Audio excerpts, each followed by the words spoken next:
201 গম্বুজ মসজিদ ঐতিহাসিক জিনাই নদীর তীর। তার পাশে প্রাকৃতিক ও মনোরম পরিবেশে তৈরি করা হয়েছে 201 গম্বুজ বিশিষ্ট মসজিদ। প্রায় 271% জমির ওপর পুরো মসজিদটি। মসজিদের ভেতরে দেওয়ালে পুরো 30 পারা কোরআন পিতল দিয়ে খোদাই করে লেখা। প্রধান ফটকের কাছাকাছি মসজিদের দেওয়ালে পিতলের সোনালী রঙে চকচক করছে আল্লাহর 99টি নাম। টাঙ্গাইলের গোপালপুর উপজেলার নগদা শিমলা ইউনিয়নের দক্ষিণ পাথালিয়া গ্রামে তৈরি হয়েছে মসজিদটি। মসজিদের সৌন্দর্য সৃষ্টিতে ব্যবহার করা হয়েছে 50 মণ পিতল। চীন ও ইতালি সহ বিভিন্ন দেশ থেকে আনা হয়েছে অত্যাধুনিক সব টাইলস ও পাথর। সৌন্দর্যমণ্ডিত মসজিদটি দেখতে আসতে শুরু করেছেন দেশ বিদেশের পর্যটকরা। এর মেঝের বিষায়িত টাইলসগুলো বাইরের তাপমাত্রা শোষণ করে মেঝে শীতল রাখে। রয়েছে অত্যাধুনিক লাইটিং ব্যবস্থা। পুরো মসজিদ প্রাঙ্গণ সিসিটিভি ক্যামেরার নিয়ন্ত্রণে। নিরাপত্তার মধ্যে ঘুরে ফিরে পর্যটকরা উপভোগ করতে পারেন মসজিদের সৌন্দর্য। মসজিদকে কেন্দ্র করে 18 বিঘা জায়গা জুড়ে একটি হেলিপ্যাড নির্মিত হয়েছে। তাছাড়া এখানে গাড়ি পার্কিংয়েরও পর্যাপ্ত পরিমাণে জায়গার ব্যবস্থা করা হয়েছে। সুতরাং গ্রামের পথ বলে যানবাহন রাখা নিয়েও কোনো দুশ্চিন্তা নেই।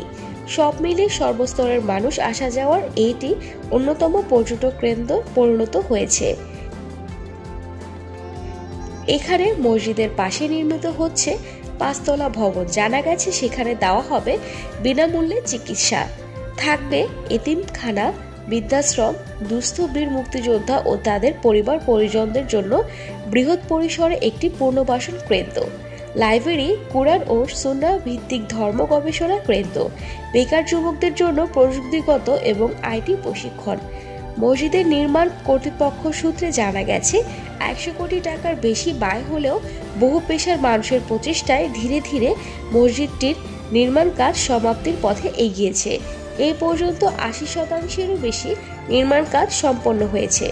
আনুষ্ঠানিকভাবে উদ্বোধন না হলেও এখানে বর্তমানে 5 ওয়াক্ত নামাজ, শুক্রবারে জুমার নামাজ ও প্রতি বছর ঈদের নামাজ অনুষ্ঠিত হচ্ছে।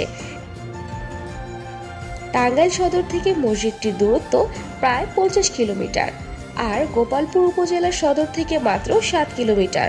সুতরাং প্রথমে যেতে হবে টাঙ্গাইল, তারপর সেখান থেকে গোপালপুর উপজেলা, এরপর অটোরিকশা নিয়ে 201 গম্বুজ মসজিদে যাওয়া যাবে খুব সহজেই।